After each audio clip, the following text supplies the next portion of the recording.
case now, I had withdrawn. And now, Europe was on the agenda, wasn't it? There was the Common Market Referendum. Harold had said he had agreed to a referendum in 75, and the referendum was won, and he agreed to people having a free vote.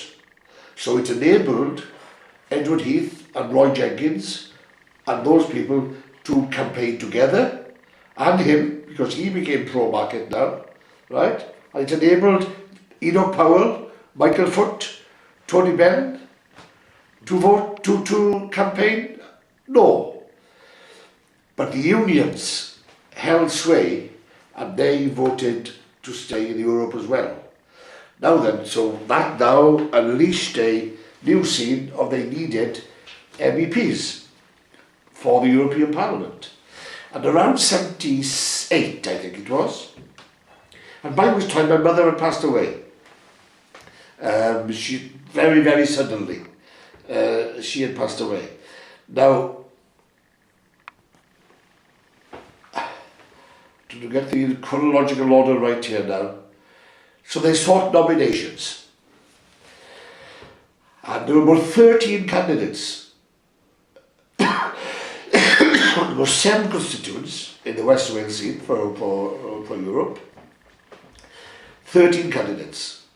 Alan Williams, not the Swansea West, the Carmarthen one before he became an MP, Anne Clwyd, Morgan, the broadcaster from Swansea, who died later. He was very, John Morgan, the broadcaster fame, quite a lot of people. I think Diane Hopkins, to be honest.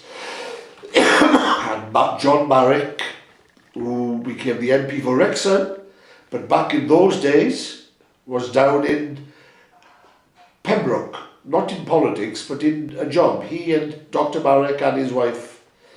Anyway, all sorts of people were candidates. And I had 77 nominations from the various branches in West Wales. From Gower, Llanelli, Swansea, Carmarthen, Pembroke, Cardigan, 77. The other 7 got 16 between them. So come February 78, I think it was, 78 or 79, close to the elections, I'm not quite sure of the date, there was a selection meeting in Carmarthen to shortlist.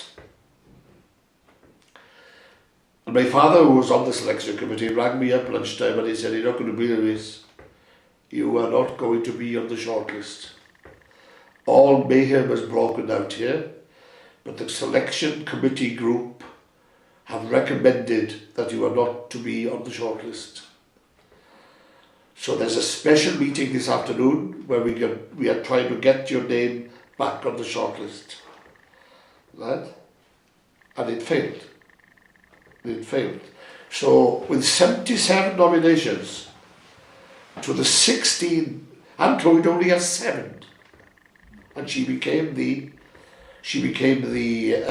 candidate, and her agent, it was a highly paid job once you became an MEP, was Ken Hopkins, who was a big trade unionist in Llanelli.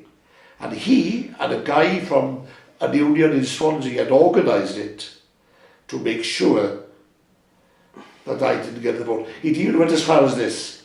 I was told this by a person in Llanelli afterwards. I didn't get the nomination for Llanelli. It was Anne Clwyd that Ken had organised, see? Right? I was ahead until the last ballot.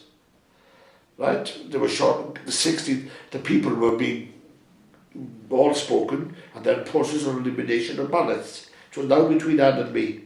And he was going round and talking quietly as he was giving the ballot papers out. Gwynoro's in the lead, don't vote for him. Gwynoro's in the lead, don't vote for him.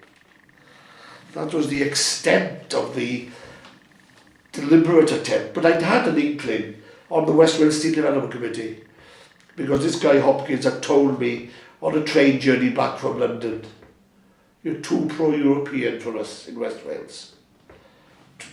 So I knew the whole idea. But It just shows how democracy, or so-called democracy, operates.